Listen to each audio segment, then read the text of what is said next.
Chips என் தூளாக உள்ளது என கேட்டு சினிமா தியேட்டர் ஊழியரை தாக்கிய போதை இளைஞர்கள். ஆத்திரமடைந்து ஒன்று சேர்ந்து போதை இளைஞர்களை வெளுத்து கட்டிய தியேட்டர் ஊழியர்கள். இரவு காட்சியின் போது போதை ஆசாமிகளால் ஏற்பட்ட மோதலால் பொதுமக்கள் அச்சம். சமூக வலைதளங்களில் வீடியோ வைரலாகி பரபரப்பு. திருப்பத்தூர் மாவட்டம் வாணியம்பாடி கச்சேரி சாலையில் உள்ள திரையரங்கில் நேற்று முன்தினம் இரவு காட்சியின் போது சுமார் 50க்கும் மேற்பட்டோர் படத்தை கண்டுகளித்து வந்த நிலையில் படத்தின் இடைவேளையின் போது கிரிசமுத்திரம் பகுதியைச் சேர்ந்த இளைஞர்கள் சிலர் கேண்டீனில் தின்பண்டங்கள் வாங்க சென்றபோது சிப்ஸ் என் தூளாக உள்ளது என கேட்டதாகும். அதற்கு ஊழியர்கள் மாற்றிக் கொடுத்து விடுகிறோம் என்று சொல்லியும் போதையில் இருந்த இளைஞர்கள் சிலர் கேண்டீனில் இருந்த ஊழியரை தாக்கினர். இதனை கண்டு தியேட்டர் ஊழியர்கள் அனைவரும் ஒன்று சேர்ந்து அந்த இளைஞர்களை வெளுத்து வாங்கிய காட்சி சினிமா பாடத்தில் வரும் காட்சிகளை மிஞ்சியுள்ளது. இதற்கான பொழுதுபோக்கிற்காக படத்தை காண வந்த பொதுமக்கள் நிம்மதியாக படம் பார்க்க முடியாமல் அச்சமடைந்தனர்.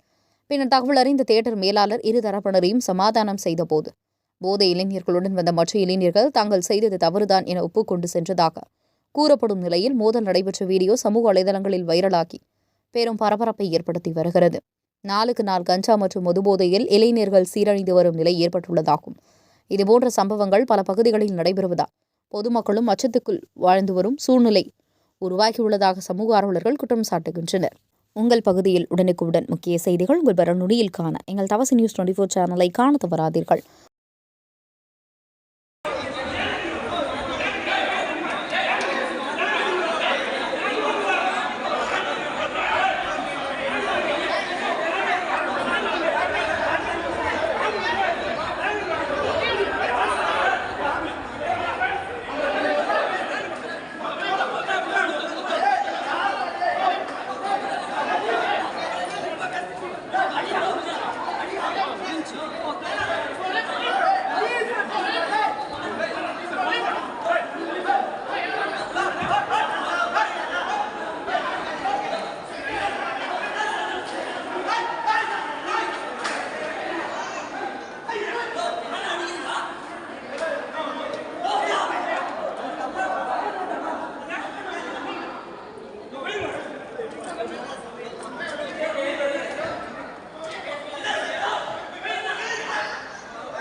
நாங்க வந்துட்டு 10th 484 நாங்க 2 பேரும் ஒரே மார்க் எடுத்திருக்கோம்.